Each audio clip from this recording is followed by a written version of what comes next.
जय श्री कृष्ण। नमस्कार। श्रीमद् भगवद गीता के अध्ययन की श्रृंखला में छठा अध्याय ध्यान योग आत्म संयम योग के आज के सत्र में सभी साध्यायियों का स्वागत एवं अभिवादन। ओंकार के नाद के साथ प्रार्थना करेंगे।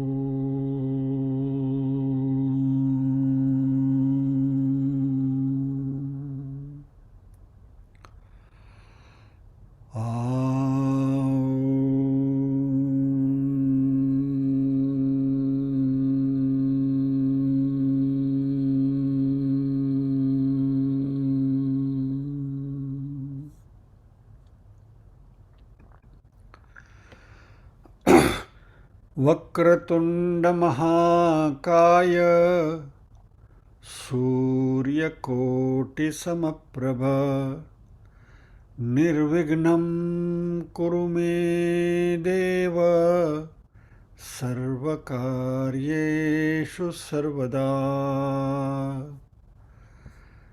या कुन्देन्दुतुषारहारधवला या शुभ्रवस्त्रावृता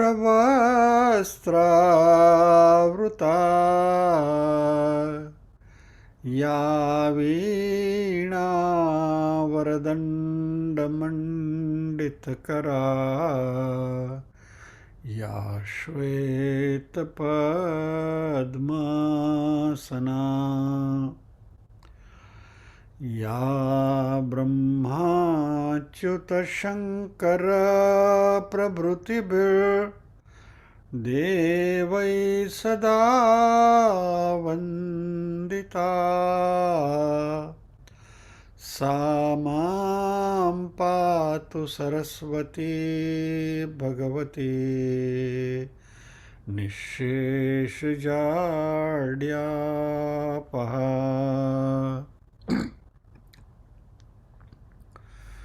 वसुदेवसुतं देवं कंसचाणूरमर्दनं देवकी परमानन्दं कृष्णं वन्दे जगद्गुरुम्। ॐ सहना भवतु सहनौ भुनक्तु सह वीर्यङ्करवावहै तेजस्विनावधीतमस्तु मा विद्विषावहै। ॐ शान्ति शान्ति शान्तिः। यत्र योगेश्वर कृष्णो यत्र पार्थो धनुर्धरः तत्र श्रीर्विजयो भूतिर्ध्रुवा नीतिर्मतिर्मम।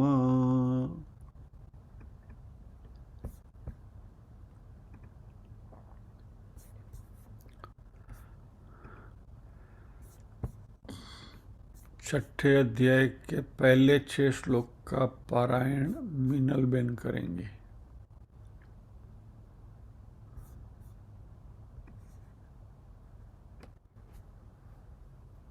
एक मिनट अनम्यूट करता हूँ। सर आएगा, मुझे ट्राई करती हूँ मैं, जहाँ रुक जाऊंगी फिर आप करो करो करो। ओम श्री परमात्मने नमः। अथ षष्ठोऽध्यायः।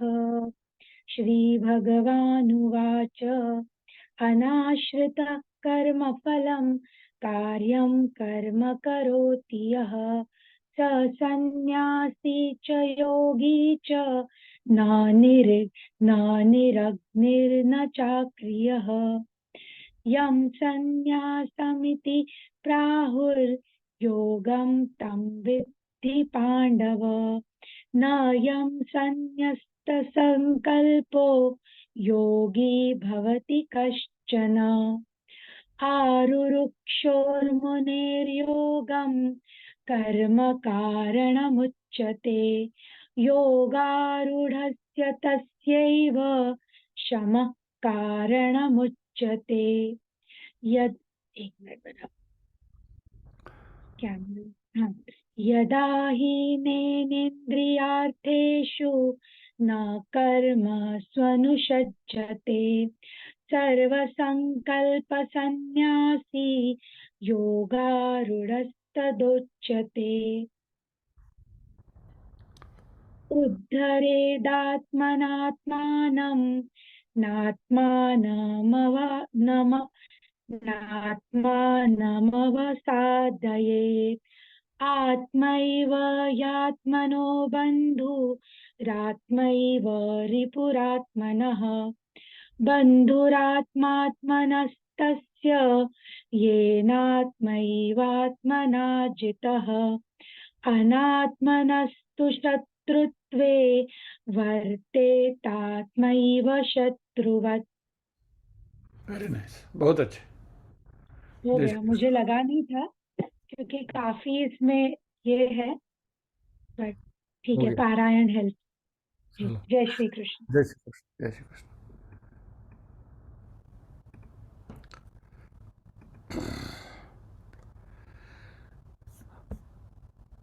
हमारे प्रणालिका के मुताबिक, जैसे आप पहले अनाउंसमेंट किया गया था, आज दिलीप भाई की बारी है।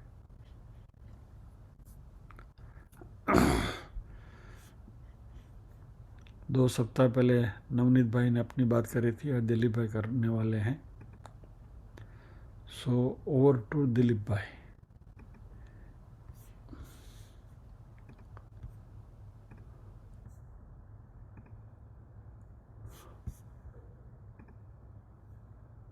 जय श्री कृष्ण। जय श्री कृष्ण।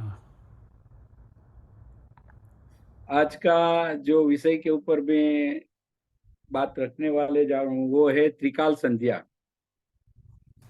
ये त्रिकाल संध्या शब्द सुनते ही हमारे सर्वसामान्य आदमी के दिमाग में ऐसे ही बात आती है कि ब्राह्मणों के लिए करने का ये कुछ कार्यक्रम होगा, लेकिन वास्तव में ऐसा नहीं है। त्रिकाल संध्या यानी तीन काल, जैसे सुबह रात्रि का विसर्जन और सुबह का आना, वो एक काल हो गया। सुबह और शाम के बीच मध्याह्न काल हो गया, और शाम का विसर्जन होना और रात्रि का आना, ये तीन काल। तो हमारे ऋषि मुनियों यही तीन कालों में, जब भी वो तीन काल का संयोजन होता था, तभी ऋषि मुनियों और उसके पश्चात ब्राह्मण और सभी हमारे लोग, ब्राह्मण, वैश्य, क्षत्रिय, शूद्र, स्त्री, सभी लोग ये वेद के अधिकारी हैं और सभी लोग ये 3 बार भगवान को याद करते थे। तो ये 3 बार भगवान को याद करना है। अभी हमारे जीवन को चलाने वाली, विश्व को चलाने वाली जो शक्ति है, जिसको हम भगवान कहते हैं, जिसको कोई भी नाम से हम पुकारे, लेकिन वो चलाने वाली शक्ति मेरे अंदर है, तो उसका मुझे मालूम है क्या? तो वो याद करने का, ये 3 बार याद करने का अवसर मिलता है। भगवान ये 3 बार जो हम मेरे नजीक आता है, जब भी वो नजीक आता है तभी हम उसका स्पर्श भाव से महसूस करना है। हर मानव जीवन के अंदर एक 3 बात महत्व की रहती है, जो है श्रुति, शक्ति और शांति। अगर ये तीनों बात नहीं है तो मानव जीवन शक्य ही नहीं है। सुबह हम उठते हैं, उसके बाद हमको श्रुति मिलती है। दोपहर को हम खाना खाते हैं, खाना खाने के बाद हमको शक्ति मिलती है। और रात को हम सोते हैं, सोने के बाद हमको शांति मिलती है। तो भगवान जो 24 घंटे मेरे साथ है, हमारा सतत ध्यान रखता है, तो वो परम कृपाणु परमात्मा की ये निरपेक्ष, निराकांक्ष, निस्वार्थ रूप से मुझे मिलने के लिए आता है। अभी हमारे जैसे रोज बरोज के व्यवहार में अगर कोई बड़ी व्यक्ति हमारे घर पे आने वाला है तो हम कैसे टाइम पे आ जाते, क्यों? अरे ये हमारे घर पे न्योता दिया, हमारा आने वाला है उसमें, और जब भी बड़ी व्यक्ति मेरे साथ है तो मुझे गर्व होता है। तो ये विश्व को चलाने वाली शक्ति, सूर्य चंद्र तारा पूरा चलाने वाली शक्ति मेरे अंदर है। और यही बात हमने गीता जी में भी पढ़ी है, ममे वांसो जीवलोके जीवभूत सनातन सर्वस्य चाहम हृदि सन्निविष्टो गतिर्भर्ता प्रभु साक्षी। ऐसे ऐसे गीता जी में दिए गए अनेक ये जो बॉन्ड जैसे वाक्य भगवान श्री कृष्ण का है, लेकिन मुझे क्या उसकी अनुभूति होती है क्या? वो करुणा है भगवान मुझे क्यों उठाता है? और बहुत से आज दुनिया के अंदर ऐसे, अभी मैं जस्ट चेक किया गूगल ऐसे ही जस्ट, तो पूरे 8 में से 1 आदमी उठता ही नहीं है सुबह में। और मेरा निजी अनुभव है कि मेरा माता जी है, मेरी माँ, वो भी रात को सोई थी, उसका माला करने का दिन था, सुबह में उठी ही नहीं, ऐसा हाथ ऐसा ही रह गया, माला जैसे कर रही है। भाई ने आधा घंटा देखा, बोला रात को देरी से वो सोई होगी। लेकिन ऐसे फिर भी हम लोग सो जाते हैं, एक विश्वास के साथ सोते हैं कि मैं सुबह उठूंगा। लेकिन उठने के बाद क्या होता है? उठने के बाद मुझे स्मृति मिलती है, आज संडे के दिन है, हमारे रूटीन के हिसाब से हम उठ जाते हैं। बहन क्या करती है? डब्बा बनाने में चली जाती, भाई है ऑफिस के काम के लिए। लेकिन संडे को क्या करता है? वही समय पे सब उठ जाते हैं, लेकिन उठने के बाद पहले क्या होता है? याद आता है कि अरे आज तो रविवार है, आज डब्बा नहीं है, बच्चे को स्कूल जाना नहीं है, मुझे ऑफिस जाना नहीं है।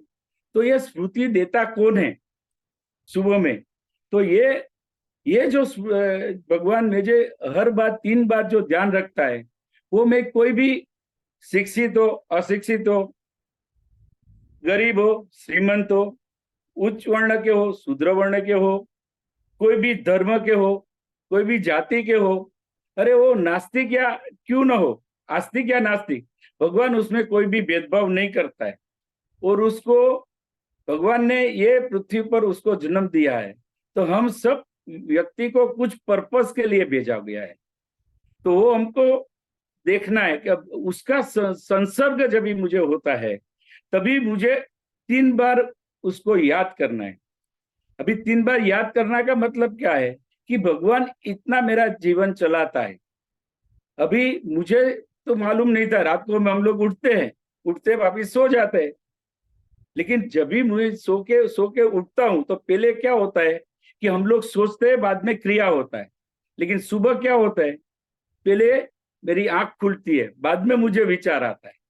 तो यह आंख खोलाने वाली शक्ति कौन है और उसका और मेरा संबंध क्या है, ये मुझे सोचना है। तभी क्या करना है, जब भी वो मेरे नजदीक आता है, तभी मुझे उसको थैंक यू बोलना है। ये 3 बार याद करने का मतलब क्या है कि मुझे 3 बार जब भी वो परम पिता परमाणु, आप जो भी नाम से हम बोले, हम जिसको भी माने, वो जब भी मेरे पास आता है तभी मुझे उसको थैंक यू बोलना है। वो बाजू अगर कोई भी व्यक्ति या निकल जाएगा, फिर हम चिल्लाएंगे तो कोई मतलब है? कोई आवाज उनके कान पे जाएगी ही नहीं।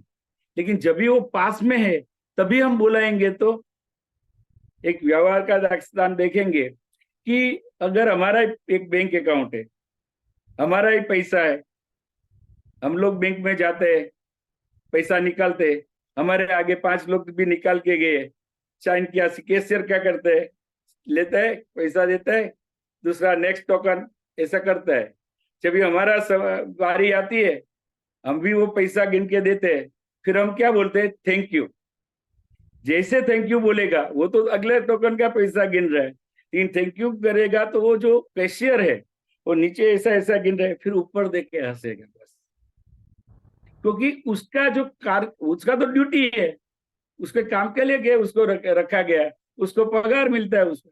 उसके बावजूद भी जिसने थैंक यू किया, उसके प्रति वो ऊपर देख के स्माइल करता है, हंसता है। तो ऐसा परम कृपारू परमात्मा को अच्छा नहीं लगेगा क्या कि मुझे उसको, हमारे पास से कोई अपेक्षा नहीं है कि ये मुझे थैंक यू बोले। हम थैंक यू नहीं बोले फिर भी हमको 60 साल का हम हो गए, उसके बावजूद भी हमारा ध्यान रख ही रहे और रखेगा ही आगे भी। लेकिन मुझे जब भी वो नजदीक आता है, दूसरी बात है जो जब भी कोई भी व्यक्ति हमारे नजदीक आता है और तभी हम उसको बुलाएंगे तो उसका हमारा ही आवाज उसके कान पे जाएगी। बहुत बार ऐसे होते हैं कि वो नीचे से वो बाजू में बुलाता है, ए दिलीप भाई, दिलीप भाई। दिलीप भाई उठता नहीं है, क्यों? क्योंकि जिस बुलाने वाले की आवाज परिचित नहीं है। फिर बाजू वाला मेरे साथ बैठे, अरे तुमको बुला रहे, आप क्यों नहीं जवाब देते? बोला जो बुला रहा है ना वो बाजू में दिलीप भाई है, उसको बुला रहा है, मुझे नहीं।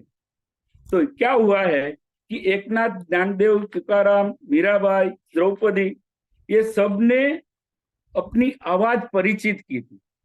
इसलिए उसके काम करने के लिए भगवान नरसिंह मेहता दौड़े दौड़े आते थे, एक बोहार लगाते थे और भगवान हाजिर हो जाते थे, क्योंकि उसने अपनी आवाज भगवान को चिर परिचित की। वैसा भाव मेरे अंदर जागृत करना है। मुझे भी वो परम कृपाणु परमात्मा का मैं लड़का हूं और वो भाव से मुझे कृतज्ञता व्यक्त करनी है। हमारे शास्त्र में भी कहा गया है, कृतज्ञ पाप नास्तिनी। अगर किया हुआ प्रेम, किया हुआ प्यार और किया हुआ किसी कार्य को हम भूल जाते हैं तो उसको कृतज्ञ माना गया है। तो इससे कृतज्ञ व्यक्ति का किया हुआ पाप का कोई प्रायश्चित नहीं है। तो मुझे क्या करना है? मुझे यही, जो शरीर जिसने दिया है, प्रत्येक कृति के विचार में भगवान है, सर्व वासुदेव इति दरेक। तो वो जो मेरे हाथ से कृति होगी उसके अंदर भगवान का स्पर्श होगा।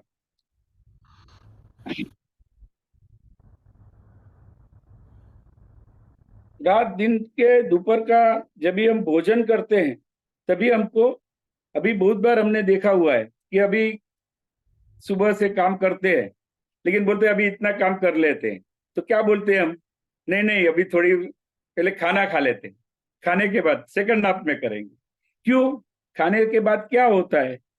खाने के बाद मुझे शक्ति मिलती है।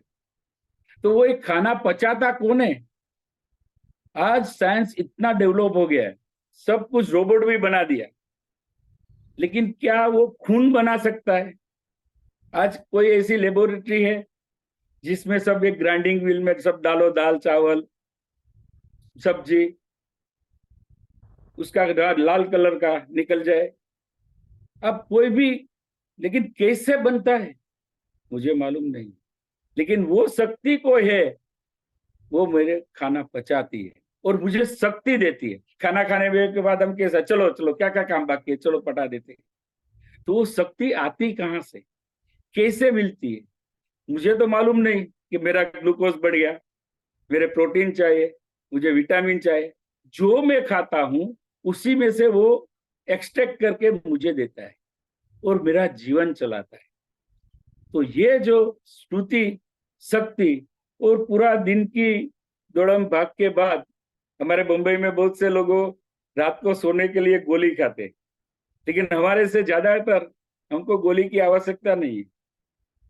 नींद कैसे आती है ना, उसके ऊपर लोगों ने पीएचडी किया है।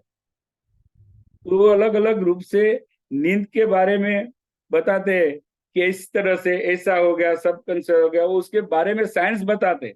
लेकिन कौन से समय पे मुझे नींद आई वो कोई बता सकता है क्या? कि आज आप घड़ी लेके सो कि इतना टाइम पे, इतनी मिनट, इतनी सेकंड पे मुझे नींद आई? तो ये नींद आती है कैसे?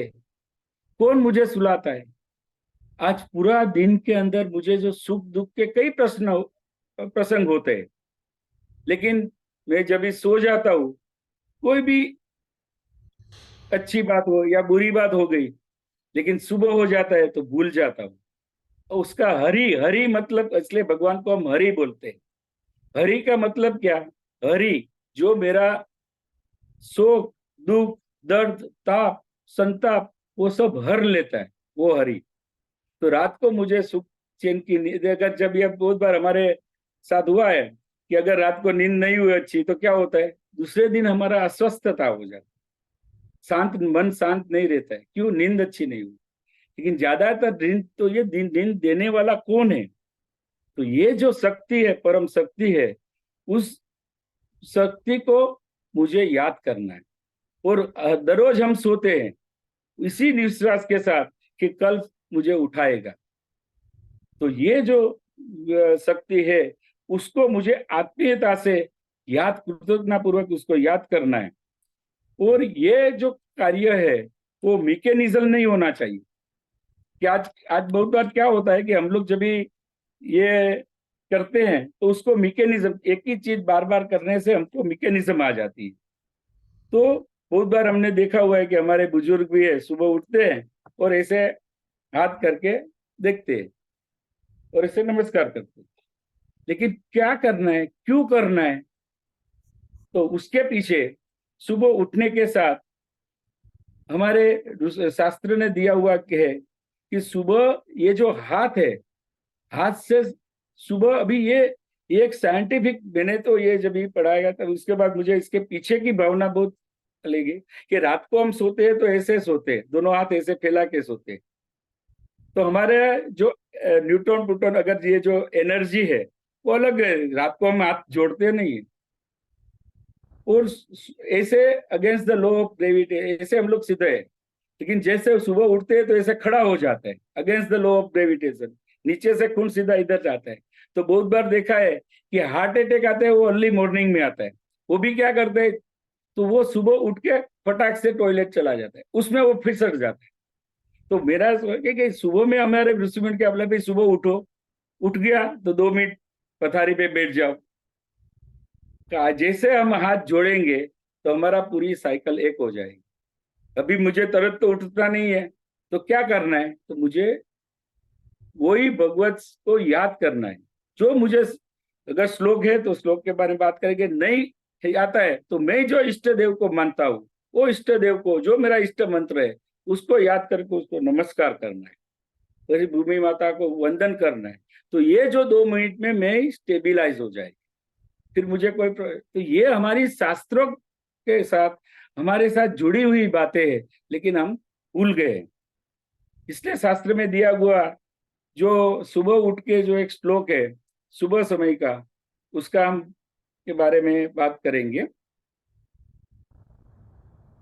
सुबह का श्लोक है, कराग्रे वसते लक्ष्मी, कर मूले सरस्वती, कर मध्ये तु गोविंद, प्रभाते कर दर्शनम। ये सुबह उठ के मुझे जब भी कराग्रे, कर के अग्रभाग में लक्ष्मी है, कर मूले सरस्वती, हम कुछ भी लिखते हैं तो ऐसा लिखते हैं, तो कर मूले सरस्वती, कर मध्य तु गोविंद, बीच कर के मध्य में गोविंद है, प्रभाते कर दर्शन, वो उसका मुझे ध्यान करना है। अभी जब भी मैं ये कराग्रे बोलता हूं तो आज हम कुछ भी कार्य करते हैं तो अपने हाथ से करते हैं। तो मुझे जब भी मैं हाथ को देखता हूं तो मेरे अंदर एक सामर्थ्य खड़ा होता है। अभी हमारे ये 6ठा अध्याय के अंदर भी भाई ने बताया था, उद्धरे आत्म नाम, यानी तेरा उधर तुझे करना है। कोई बाबा बाहर के आके जा बेटा भला हो जाए, ऐसा कोई नहीं हो सकता है। तेरा काम तुझे करना है। नेपोलियन की डिक्शनरी में इम्पॉसिबल वर्ड ही नहीं था, तो मेरे लिए भी कोई इम्पॉसिबल नहीं है, क्योंकि भगवान मेरे साथ है। उसका मुझे संसर्ग हुआ है, मुझे उसके ऊपर भाव है, मुझे उसके ऊपर विश्वास है। तो फिर मैं क्यों ऐसा मेरे अपने आप को दिन समझू, अपने आप को लाचार समझू। तो ये जब भी हम कर दर्शन करते हैं, तभी दूसरी बात, हम जो पैसे का व्यवहार भी करते हैं वो हाथ से करते हैं, पैसे कमाते हैं वो हाथ से करते हैं, पैसे खर्च करते हैं वो भी हाथ से करते हैं। तो पहले मुझे आता है कि जो पैसा आया वो लक्ष्मी है, धन है, तो उसका मुझे आदर करना चाहिए। जब भी हम खर्च करते हैं तो उसका भी सम्मानित उपयोग होना चाहिए। जब भी ये कराग्रे वसते लक्ष्मी, ऐसा हमारे जीवन में लक्ष्मी का भी बहुत उपयोग है कि लक्ष्मी के बिना तो कुछ हमारी आगे बातें ही नहीं बनती है। ऐसा कर मूले सरस्वती, हमारे जीवन के अंदर विद्या का भी उतना ही उपयोग है। अगर विद्या का हमारे अंदर नहीं होगा तो हम आगे, हमारा विकास नहीं होगा, हम आगे का विचार नहीं कर सकते, हम शास्त्र का अध्ययन नहीं कर सकते। हम जो यहाँ बात सुनते हैं गीता जी के ऊपर, लेकिन उसको समझ नहीं पाते। तो हमारा अभ्यास बनाना है, वो कैसे बन सकता है। और समाज में सभी लोग सरीखे नहीं है कि हम 5 उंगली है तो पांचों की उंगली अलग अलग ही है, ऊपर नीचे है ही। लेकिन सब क्या है, भगवान के लड़के हैं। तू जब भी उसको अगर नजदीक लाएंगे तो कर मध्य तू गोविंद, हम सभी एक बाप के लड़के हैं। Other is not other but is my divine brother. तो जब भी मेरे अंदर ये भावना आ जाएगी तो मैं भी दूसरे के प्रति मेरा जो व्यवहार है वो बदल जाएगा। मेरा जो कार्य करने का, मेरा जो सोचने का जो तरीका है वो बदल जाएगा। और मैं अपने पुरुषार्थ से कर सकता हूँ, बन सकता हूँ, और आई कैन डू वृत्ति जो है वो मेरे अंदर खड़ी होगी। ऐसा। और हमारे गुजराती के अंदर कहावत भी है कि मानस धारे तो वाघ मारे, लेकिन धारना पड़ता है हमको, एक कुछ डिटरमाइन करना पड़ता है कि मुझे करना है। जब भी हम करते हैं तभी उनकी सहाय मिलती है। और इसलिए हमको उसको हाथ मारनी, काम करेंगे प्रभु, मनुष्य प्रयत्न इस कृपा। तो हम प्रयत्न करेंगे लेकिन उसकी कृपा है, और उसकी कृपा मुझे मिलती है। हमारे जीवन में भी हम जाग के देखेंगे, बहुत बार भाई भी कहते हैं कि मनोमंथन करना है। तो हम लोग जो आत्म मंथन करना है, मनोमंथन करना है, निधि न्यास, ये जो वर्ड भाई बताते हैं अपने को कि निधि ध्यास करना है। तो ये निधि ध्यास कभी होगा जब भी हमारे जीवन में हमारे से अशक्य कार्य शक्य हुआ। करतुम अकर्तुम अन्यथा करतुम। तो कोई जो मेरे लिए जो कार्य है, तो भगवान कैसे है कि मैंने जो सोचा है वो हो भी जाता है, मैंने सोचा है वो नहीं भी होता है। क्योंकि नहीं, जब भी नहीं होता है तभी मुझे सोचना है कि उसमें उसका कुछ संदेह कि भाई आगे मेरे लिए अच्छा होगा, इसलिए मैंने डाला हुआ कार्य नहीं हुआ। अन्यथा कर तुम, यानी भगवान क्या करता है कि मैंने उससे मांगा, मेरे फिर भी हुआ, मांगा फिर भी नहीं हुआ, लेकिन नहीं भी कुछ मांगा उसके बाद भी मेरा काम हो जाता है। तो वो परम पिता, परम शक्ति, परम चैतन्य जो भी है वो मेरे अंदर है, मेरे साथ है। और मुझे 24 घंटा, और जब भी तक मैं जीवन मेरा चालू है, वो मुझे मिलने को आते हैं, मुझे सहाय करते हैं, और उसका मुझे स्पर्श होना चाहिए। तो ये जब स्पर्श जब भी होता है तभी, जब अभी भाई ने भी बोला था कि सुबह में मुझे सपना में भगवान मिला, कृष्ण मिला, तो कैसा गदगदित हो जाते हैं। अगर ऐसा हो गया, ये हर बार नहीं होता है, लेकिन हुआ तो कैसे मन, अभी वो बहा, कोई भी चीज बहा कहीं नहीं जाती। तो लेकिन ऐसा ही मुझे जब संसर्ग, ये फ्रैक्शन ऑफ सेकंड में हो जाएगा, ऐसा नहीं है। क्योंकि हमारा जो साइंस ने भी बोला है कि हमारा शरीर क्या है, हमारा शरीर एक अणु अणु परमाणु से बना हुआ है, जैसे एटॉम है। अभी हमने एटॉम की शक्ति देखी है। एटॉम एक बार गिर गया तो क्या हालत है, अभी भी जापान में हम उसका देख रहे हैं। आज हर इजराइल के पास भी एटॉम बम है, क्यों पैलेस्टाइन में डाल नहीं था? क्योंकि उसको जो एटॉम की शक्ति मालूम है कि उससे कितना विनाश होता है। तो हमारा अंदर अणु अणु परमाणु का ये जो पूरा शरीर बनाया हुआ है, वो हर अणु और परमाणु में अंदर भगवान बैठा है। तभी तो इतनी नस नाड़ी चलती है, लोही घुमाता है, कैसे घूमता है। हमारे नीचे, बिल्डिंग के नीचे एक जब भी मोटर चलाते हैं तो 2 घंटा तक गुर आवाज आता है। क्यों? वो पानी जो रात को आता है ना, वो सुबह में ऊपर चलना चाहिए, तभी सुबह पानी मिलता है। लेकिन हमारे अंदर यहाँ जो है, जो मोटर चलती है, उसका मुझे आवाज ही नहीं आता है। मेरे पैर के नखून से लेके सर से बाल तक कौन पहुंचाता है? ये रक्त कैसे बहता है, समझ में नहीं आता है। लेकिन वही अभी हम, जैसे हमारे वैज्ञानिकों ने बताया कि फल फूल पौधे में भी वही जीव है। तो हम पानी नीचे देते हैं, लेकिन पहुंचता है उसका पानी पर पत्तों पर। तो उसके अंदर केशाकरण का नियम है। वो केशाकरण की वजह से जो पानी नीचे पौधे में दिया गया, वो ऊपर नारियली के नारळ के अंदर मीठा पानी बना देता है, नीचे खारा पानी लिया लेकिन ऊपर मीठा बना देता है। कैसे होता है? तो हमारे अंदर केशव आकर्षण है, एक केशव जो शक्ति है जो मेरे अंदर बैठी है, तो वो ये सब करती है। लेकिन उसका मुझे ज्ञान है क्या? उसके साथ मुझे उसका संसर्ग है क्या? उसके प्रति मेरी कृतज्ञता है क्या? क्या मैं उसका स्मरण करता हूँ क्या? एक गर्भोपनिषद में बात है कि जब भी वो गर्भ में से बालक बाल निकलता है, तो तभी वो बोलता है, उसको तो 7 महीने के बाद उसको सब सेंसेस होता है, तो बाहर की बात है वह सब उसको समझ में आता है। वो बोलता है नहीं, मुझे बाहर नहीं आया, मैं क्या जाके क्या करूंगा, मैं घबरता है। तो फिर वो भगवान को बोलता है कि नहीं नहीं नहीं, मैं मुझे संभालेगा कौन? तो भगवान उसको खोल देता है कि तू चिंता मत कर, मैं तेरे साथ हूं, मैं तुझको संभालूंगा, मैं तुझको संभालूंगा। तो तू क्या करेगा? तो जीव उसको खोल देता है कि मैं भी तुमको संभालूंगा, संभाल यानी याद करूंगा। बाहर आने के बाद हम क्या करता है? हम हमारे में घुल जाता है। लेकिन वो उसने दिया हुआ कॉल हमको लास्ट स्टेज तक वो हमको संभालता है, हम उसको याद करें या नहीं करें, उसके बाद भी वो हमारे साथ रहता है। कभी कभी बार हम लोग रात को सोते, खांसी बहुत है और नींद नहीं आती है, हम बेड में खड़ा रह के बैठते हैं, खांसते हैं, हमारे साथ हमारी धर्मपत्नी सोई है, उसको कुछ फर्क नहीं है, लेकिन हम खाते हैं, खांसते हैं, हम तकलीफ ले झेल ले। तभी कौन मेरे साथ है? मेरा अंदर भगवान जो मेरे साथ है।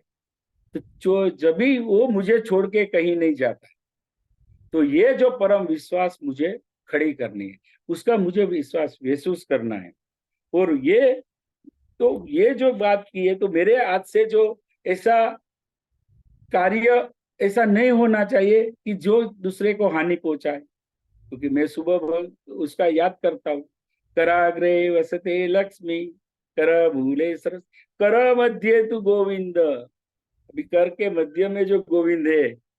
तो अभी एक बार मजाक के लिए एक बात चली थी, हमारे महाराष्ट्र में बहुत से लोग करते हैं, ये चूना खाते हैं ऐसे, तो क्या करते हैं, तम्बाकू डालते हैं उसके ऊपर, तुम ये चूना डालते हैं, फिर ऐसा ऐसा करते हैं, ऐसा मसोड़ के खा लेते हैं, फिर ऐसा करते हैं।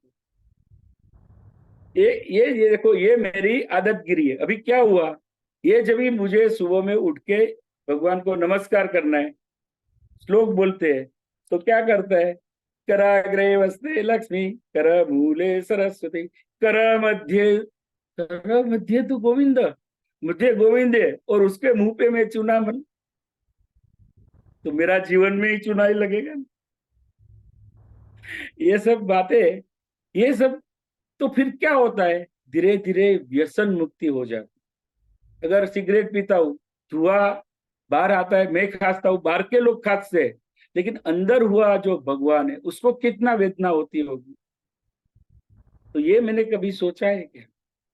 तो ये जब भी हम बात सोचते हैं, तभी हमको समझ में आता है कि इसका मेरे जीवन के अंदर कितना उपयोग है। उसके पश्चात जब भी हम अभी रावण के जीवन में क्या था, रावण के पास लक्ष्मी भी थी, रावण के पास सरस्वती थी, लेकिन उसके जीवन में गोविंद नहीं था। गोविंद नहीं था, इसलिए क्या हो गया, रावण आसुरी बन गया, अहंकारी बन गया। तो हमारे जीवन भी ऐसा हो सकता है, लेकिन हमको क्या करना है, हमको जो मिली हुई लक्ष्मी, हमको मिली हुई विद्या, वो किसके कारण मिली है, मुझे भगवान क्यों देता है, मुझे ही क्यों मिलता है? कभी मैंने प्रश्न किया है? कभी मैंने ऐसा सोचा है? नहीं। तो ये उसकी शक्ति है, उसकी प्यार है, उसकी प्रेरणा है, तो वो मुझे मिली है। जब भी वो हम सोचते हैं, तभी हमारे अंदर जो हमारी कर्तृत्व शक्ति वो खड़ी होती है। उसके बाद हम पेट से नीचे उतरते, तो उतरने के पहले क्या करना है, समुद्र वसने देवी पर्वत स्तन मंडले विष्णु पत्नी नमस्तुभ्यं पाद स्पर्श क्षमस्व मे। ये फिर जो पृथ्वी माता है उसको मुझे नमस्कार करना है, क्योंकि ये पृथ्वी जब भी ये पूरा मेरा वजन, हम कितने थे, 1-1.5 किलो के थे, अभी कितने के हो गए, 60-70 किलो के हो गए, 80 किलो के, तो हमारा पूरा वजन लेके चलती है। तो ये पृथ्वी माता, और पृथ्वी माता से मुझे क्या मिलता है, हम एक दाना पृथ्वी में डालते 400 दाना बना देती, कैसे बनता है? इसके अंदर ये पृथ्वी का 3/4 भाग में पानी है, 1/4 भाग में पृथ्वी है। फिर भी ये पृथ्वी के ऊपर जो उसका पर्वत है, जैसे छोटा बालक माता को स्तनपान करके कैसे रुष्ट पुष्ट हो जाता है, ऐसा ये पर्वतों के ऊपर से नदी, नदी के पास हमको जल मिलता है, वो जल से हमारा खेती होता है, हमको पीने का पानी मिलता है। यह सृष्टि का संचालन रहता है, पशु पक्षी और मनुष्य, हम लोग सब इसी से ही पड़े होते हैं। अगर एक बार भी बारिश आगे पीछे हो जाती है तो क्या होता है? आज हम वो यही है कि हम वो जो वृक्षों का निकंदन कर रहे हैं, लेकिन उसके पीछे कल्पना नहीं है कि ये वृक्ष मेरे लिए है, मेरे भोग के लिए। लेकिन आज क्या है कि उसका कोई सीमा नहीं रहा है। क्यों? क्योंकि उसके पीछे भाव नहीं। आज हम पर्वतों को भी अंदर केनाल कर दिया, टनल कर दिया, पर्वत को छोड़ के उसका कंक्रीट यूज करने लगा। तो हम आज ये हम लोग देख रहे हैं कि कितना ये पूरी विश्व के अंदर ये इकोसिस्टम जो है वो पूरी डिस्टर्ब हो गई। उसके पीछे क्यों है कि मुझे चाहिए चाहिए चाहिए, हर कुछ मेरे लिए ही चाहिए, बस मुझे भोग भोग भोग ही भोग करना है। लेकिन भोग के पीछे जब भी भावना निर्माण होगा तो मुझे मेरे जो विचार है उसमें परिवर्तन हो जाएगा। जब भी यही विष्णु पत्नी ये जो है, और ये पृथ्वी को कैसे, क्योंकि वो जो समुद्र है वो उसका वस्त्र है। 2 मिनट तो है ऐसे आपका। रूपी वस्त्र को जो पृथ्वी माता ने लिया है, पृथ्वी माता मुझे ये देती है। पृथ्वी के अंदर क्या है? सौंदर्य है, उसकी मिट्टी के अंदर खुशबू है। तो मेरे जीवन के अंदर भी सौहार्द्य आना चाहिए, मेरे जीवन के अंदर भी खुशबू होनी चाहिए। हम पंच तत्व के बने हैं, तो उसमें एक तत्व पृथ्वी तत्व भी है। तो मेरे शरीर के अंदर जो एक तत्व है पृथ्वी, वो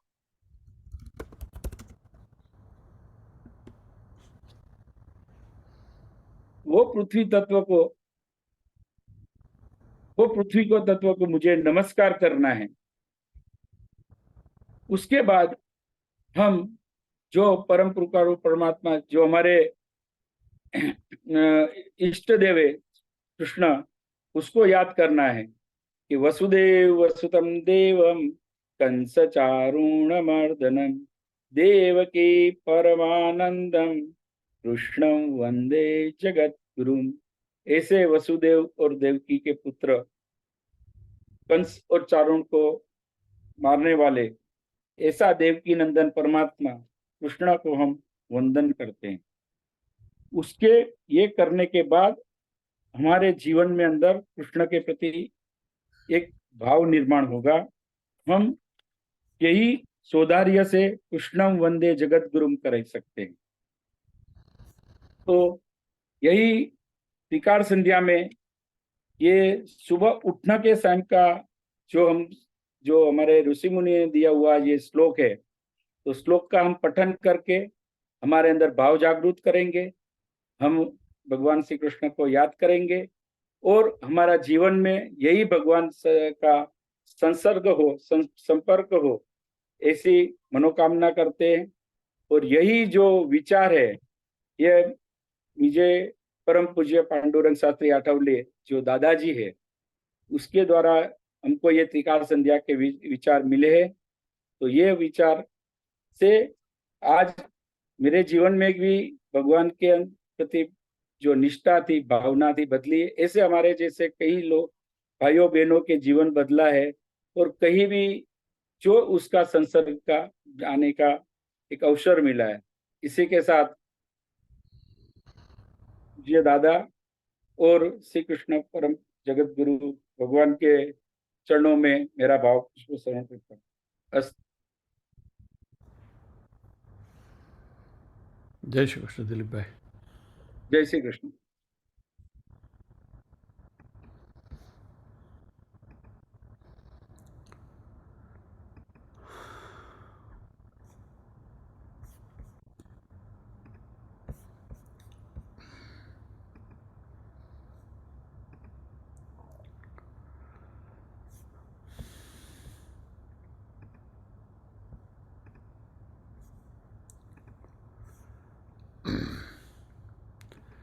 त्रिकाल संध्या के बारे में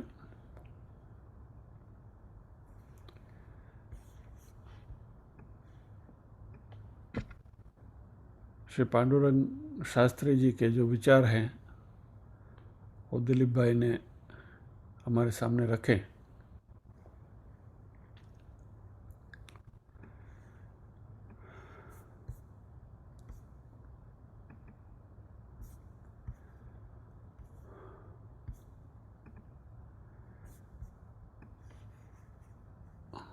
मेरे लिए थोड़ा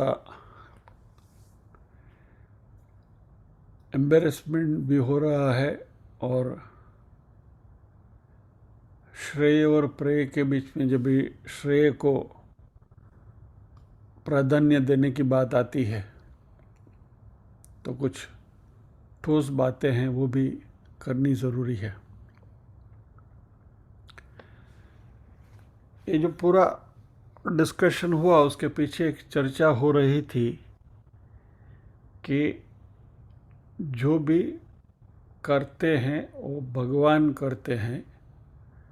सुबह नींद से भगवान हमें उठाते हैं, दिन भर हमें शक्ति देते हैं और रात को सोने के समय पर भी शांति से हमें वही सुलाते हैं। ये सब भगवान करते हैं।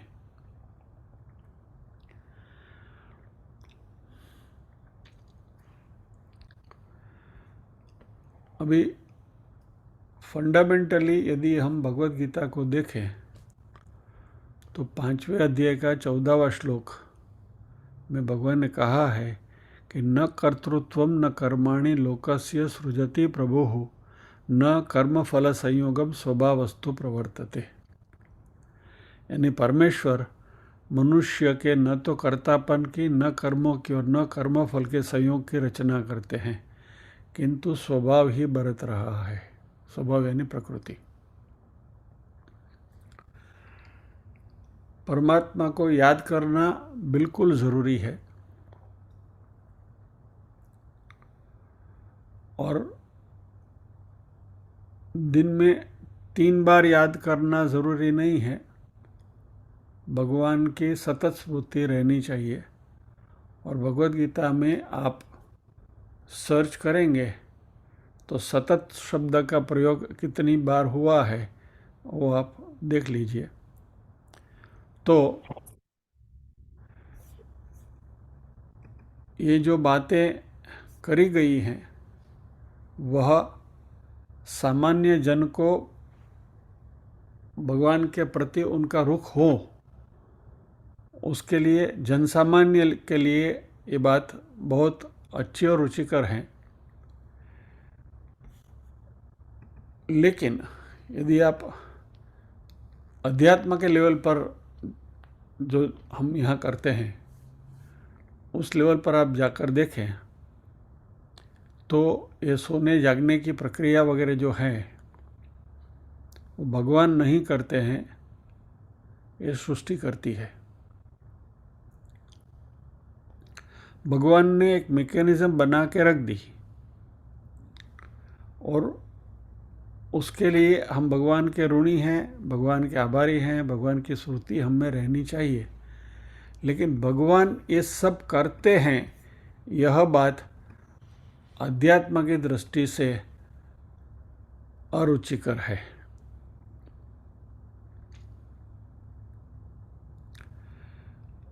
अभी दिलीप भाई ये बात कर रहे थे, उस दरमियान नेट पे कुछ सर्च कर रहा था मैं, तो उसमें इसका एक बैकग्राउंड मिला, गुजराती में है। ત્રિકાળ સંધ્યાના શ્લોક આ કૃતાર્થની લાગણીની અભિવ્યક્તિ છે. કવિ સુરેશ દલાલે 1997માં દાદાજીની પ્રલંબ મુલાકાત લીધી હતી. તેમાં પાંડુરંગ દાદાએ સ્વયં ત્રિકાળ સંધ્યા વિશે સરસ સમજૂતી આપી હતી. ત્રિકાળ સંધ્યા મોઢે કરાવવી એટલે 3 શ્લોકો ઉઠતી વખતે, જમતી વખતે અને સૂતી વખતે બોલવાના. मानस में इसको हिंदी करता हूँ सीधा.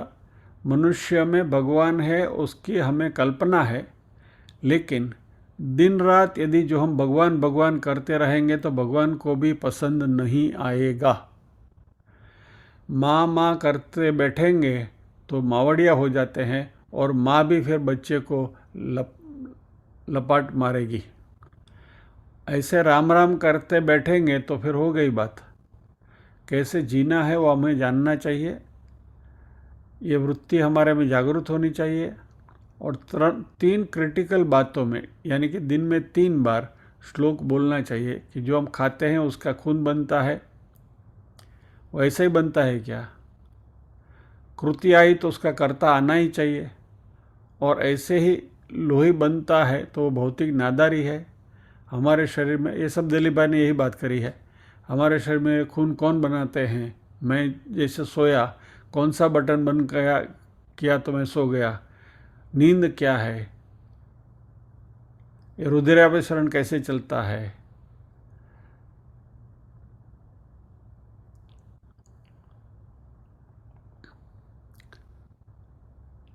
बहुत सारी बातें, बेसिकली यही बात हुई है. ईश्वर के प्रति जागृति प्रकट करनी एक बात है, ईश्वर के प्रति कृतज्ञता दिखानी एक बात है, और त्रिकाल संध्या को इतनी सरल बना देना भी कुछ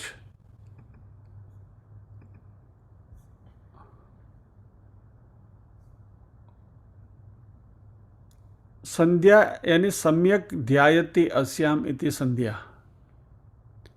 और संध्या बेसिकली रात्रि और दिवस का जो अनुसंधान होता है, उससे पहली प्रातः संध्या होती है. मध्याह्न काल में जो होती है मध्याह्न काल संध्या होती है, और शाम को होती है सायं संध्या होती है. और इसके लिए याज्ञवल्क्य स्मृति में ये बात कही गई है कि गायत्री नाम पूर्वाह्ने, सावित्री मध्य दिने, सरस्वती च सायाह्ने, सा एव संध्या त्रिषु स्मृता. यानी सुबह उठते समय गायत्री का नाम, दोपहर को सावित्री, और शाम की संध्या सरस्वती के नाम से होती है.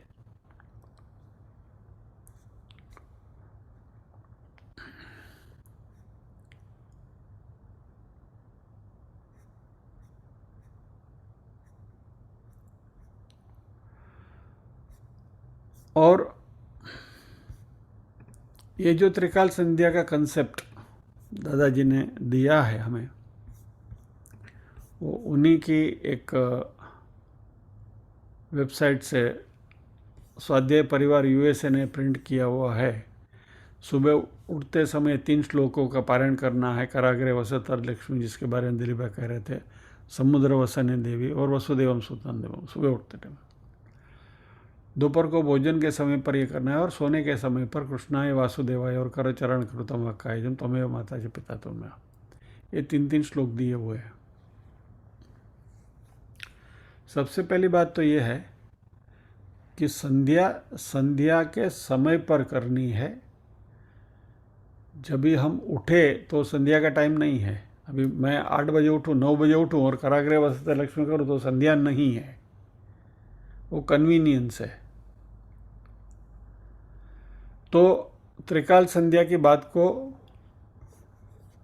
कुछ और सिंप्लीफाई किया है. उसके पीछे मकसद है कि सामान्य जन को ईश्वराभिमुख करना, यह इसके पीछे भाव है।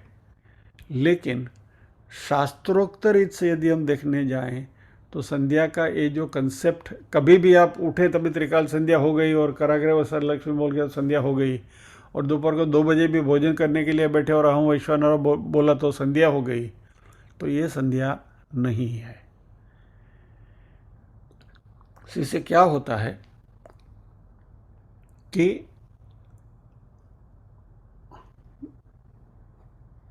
फिर एक हमारे में एक प्रकार की कॉम्प्लेसेंसी आ जाती है इससे।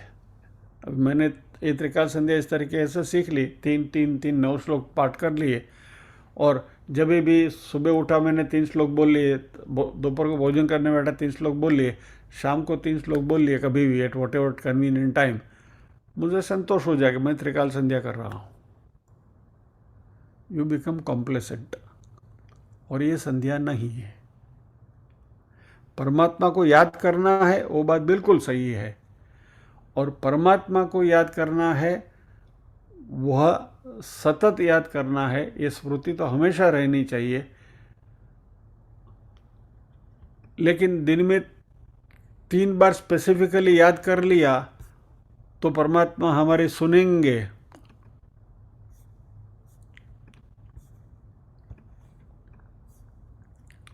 यानी कि दिन में ये 3 समय पर परमात्मा हमारे ज़्यादा नज़दीक आते हैं, इसलिए परमात्मा हमारी आवाज़ सुन लेते हैं अच्छी तरह से। तो कबीर जी की ही एक उक्ति मैं आपको बताता हूँ, चींटी के पैर में पायल बाजे वो भी मेरा साहेब सुनता है। तो 24 घंटा सुनने के लिए ही बैठा है वो, ये हमारे नज़दीक ही है। दिलीप भाई ने जो बात करी बहुत अच्छी करी, लेकिन पर्पस इसके पीछे जो है, यानी जो दादाजी ने बात लोगों को बताई है, वह धर्म को लोकाभिमुख करना, लोगों को इसमें प्रवृत्त करना, यानी कि it is a mass movement. To that extent it is fine. लेकिन इसको यदि आप अध्यात्म के लेवल पर लेके जाएंगे तो ये जो कंसेप्ट जो बताया है वो बहुत प्रिमिटिव लगता है, बहुत साधारण लगता है। संध्या के पीछे का जो पूरा शास्त्र जो है, अभी हम मांडुक्य उपनिषद में ओम की बात करने वाले हैं, उसमें कहीं ना कहीं वो बात आएगी, तभी उसके बारे में चर्चा करेंगे। और ये रात को सोना, सुबह जागृति होना, ये सारी बातें हम मांडुक्य उपनिषद में बहुत डिटेल में चर्चा कर चुके हैं कि जागृत अवस्था क्या है, स्वप्नावस्था क्या है, सुषुप्त क्या है वगैरह। तो ये हमें अभी मालूम है कि वो भगवान नहीं करता है, भगवान आके हमको जगाता नहीं, हम जागते हैं बिकॉज ऑफ द मैकेनिज्म। इसके लिए हम एक एग्जाम्पल बार बार देखते हैं कि गवर्नमेंट, तो गवर्नमेंट क्या है हमें पता ही नहीं है, गवर्नमेंट की मैकेनिज्म चलती है, but we have not seen the government. पर भगवान को हमने देखा। तो भगवान को याद करने के लिए सतत स्मृति रहनी ज़रूरी है, और इसके लिए निधि ध्यासन करना ज़रूरी है। और इसलिए जीवन में कहीं भी कोई भी अच्छी बात हमें दिखे, उसमें हमें परमात्मा दिखे, वो भी 10वें अध्याय में सारी बात आने ही वाली है। कल भी हमने यही बात करी थी कि भगवान को कहाँ कहाँ कैसे कैसे हम देखें। सो त्रिकाल संध्या का ये जो कंसेप्ट है, इससे वैयक्तिक तौर पर मैं मानता हूँ it will make you complacent कि भाई 3 दिन में 3 बार भगवान को याद कर लिया, बात हो गई, बस हम तो भगवान के भक्त बन गए और हम त्रिकाल संध्या करने लगे। तो ये विद दैट लिमिटेड एम, ये बात अच्छी है, सही है, लेकिन that is not the real purpose of संध्या। त्रिकाल संध्या एक अलग ही कंसेप्ट है, जिसके बारे में जब ओमकार की बात करेंगे तभी उसमें शायद आएगा, तो बात करेंगे उसके बारे में। बट एनीवे, सामान्य जन को ईश्वराभिमुख करने के लिए ये जो अप्रोच है वो अच्छा है। और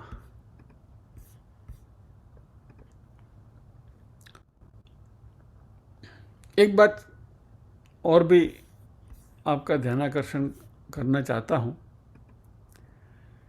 कि अध्यात्म और एथिक्स एंड मोरालिटी ये दो चीज़ अलग हैं। स्पिरिचुअलिटी इज़ वन थिंग और नीति शास्त्र अलग चीज़ है। और ज़्यादातर हम ये दोनों को जब मिक्स कर देते हैं तो कन्फ्यूजन ज़्यादा खड़ा हो जाता है। और इसलिए कभी कभी प्योर अध्यात्म के लेवल पर आप जाकर देखेंगे तो लोगों को ऐसा लगेगा अरे ये आदमी तो बहुत सेल्फिश है, स्वार्थी है। यहाँ बात स्वार्थ की नहीं है। एनीवे, मैं ज़्यादा इसके बारे में नहीं चर्चा करना चाहता हूँ।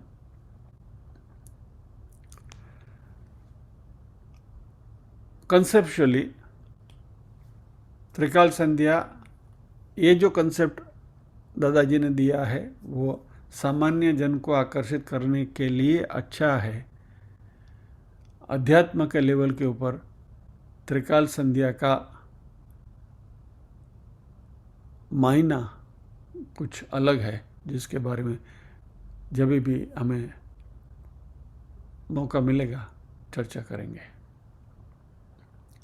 So with this will pause here. यहाँ मुझे मालूम है कि दादाजी को चाहने वाले, मानने वाले हमारे स्वाध्यायी बैठे हैं। मेरी बात उनको रुचिकर नहीं भी लगेगी, लेकिन जैसे मैंने कहा है कि यहाँ श्रेय को प्राधान्य दिया जाता है, प्रेय को नहीं। यानी आपको क्या अच्छा लगे या क्या अच्छा नहीं लगे वो बात अलग है, और जो श्रेय यानी कि क्या सही है वो बात अलग है। तो हम यहाँ श्रेय की बात करते हैं, प्रेय की बात गौण रहती है। इस खुलासे के साथ, क्षमा याचना के साथ आज को सत्र को यहाँ विराम देंगे, प्रार्थना करेंगे।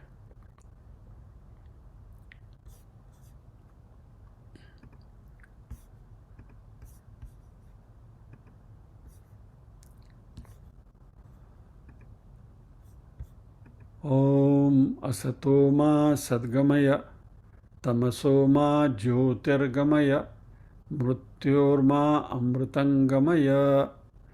सर्वेषां स्वस्तिर्भवतु, सर्वेषां शान्तिर्भवतु, सर्वेषां मंगलं भवतु, सर्वेषां पूर्णं भवतु। लोकाः समस्ताः सुखिनो भवन्तु, लोकाः समस्ताः सुखिनो भवन्तु। नाहं कर्ता हरिः कर्ता, हरिः कर्ता हि केवलम्। ओम शांति शांति शांति। सभी के हृदय कॉल में विराजमान परम कृपालु परमात्मा को वंदन करते हुए आज के सत्र को विराम देते हैं। अगले शुक्रवार फिर मिलेंगे इसी अध्याय के साथ। जय श्री कृष्ण।